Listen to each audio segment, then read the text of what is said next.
Today, we're diving into a story, a real modern ghost story about a haunted path in a place called Rajanpur.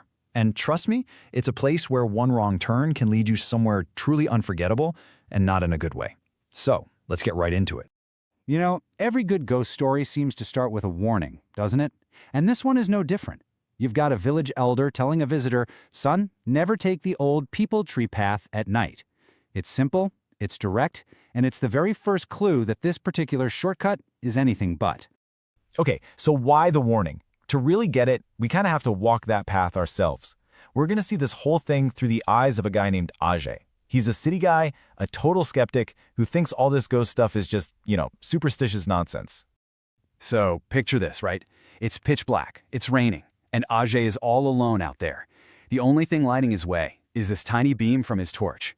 And yep, he's on that forbidden path, this muddy, creepy track through the woods, all because he wants to save a few minutes. To him, all those local warnings, just silly village gossip. You can just imagine the sounds, right? Just rain, maybe some crickets, but then something else. A squelch. The unmistakable sound of footsteps in the mud, right behind him. And the thing is, he knows he's supposed to be the only one out here. So of course he whips around, shines his torch into the dark, but there's nothing there. He's probably a little annoyed, but there's that little seed of fear, right? He calls out and gets nothing back but silence, just the drip, drip, drip of the rain. He probably just chalks it up to his mind playing tricks on him. But then, just a little further down the path, he hears something else. Someone is crying, quietly sobbing. So he swings his torch around again, and this time, the light lands on someone. It's a woman. She's just standing there in a white sari, and you can't see her face at all. It's totally hidden by her long black hair. Ajay, probably just trying to be helpful, asks if she's okay, and then she slowly lifts her head. What he sees is just pure horror. Her face is caked in blood, and where her eyes should be, there's just nothing. Empty sockets. And then she speaks and asks him to take me to my killer. Whoa. Okay, let's just pause there for a second. That was not just some random, scary thing. To get what just happened to Ajay, we need to go back. We need to hear the story that the villagers were trying so hard to warn him about. See, this isn't just about a ghost. It's about a story of justice that was never served. This is Radha's story. And this is really where you see two completely different worlds smash into each other. You've got Ajay, the city slicker, who thinks this is all just a bunch of nonsense. And then you've got the people who actually live there, who are genuinely, deeply terrified of this path. They believe that if you go down it at night, you either lose your mind or you just don't come back.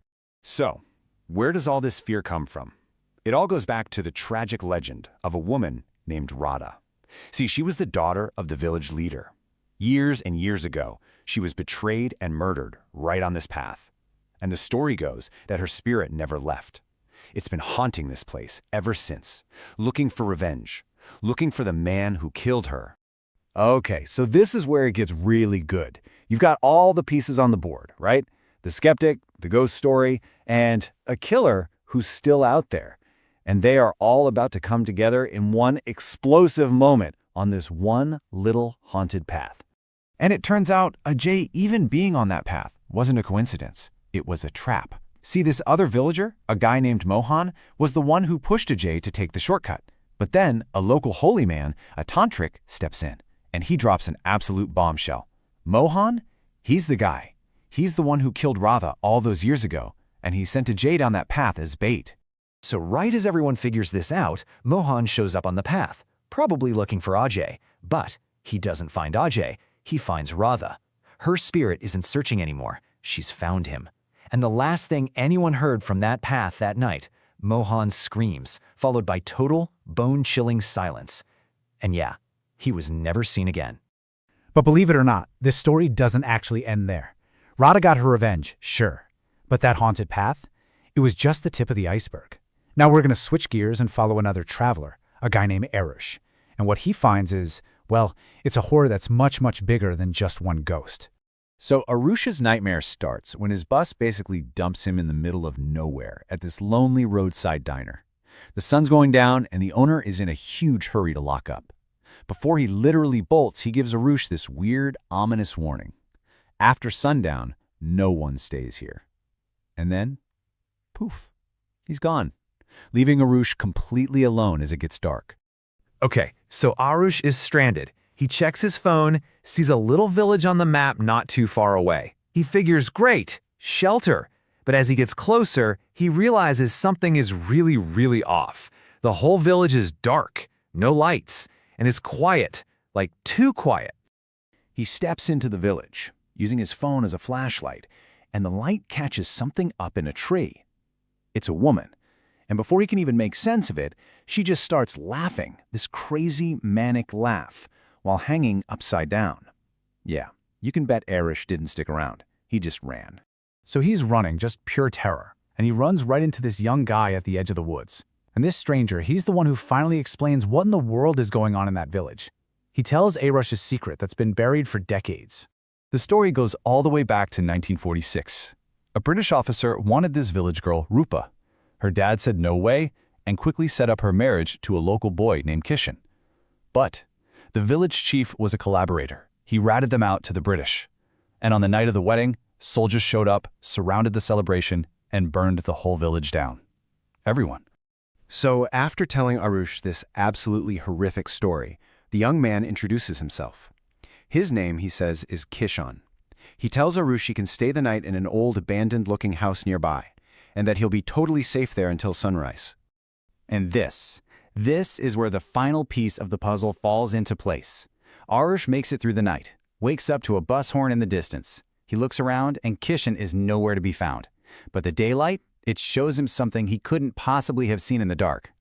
There, in that dusty, run-down room he slept in, he sees a piece of paper lying with some old books. He picks it up. It's a wedding invitation, all yellow and brittle from age. And this is the final gut punch of a twist. The invitation reads, Rupa weds Kishan, December 22nd, 1946. The man who saved him, the man who told him the whole tragic story, he wasn't a descendant or a survivor. He was Kishan, the groom from that night. Another spirit trapped in this place, reliving that tragedy forever. So in the end, you realize that both of these stories, Radha's and the entire village's, are about betrayal.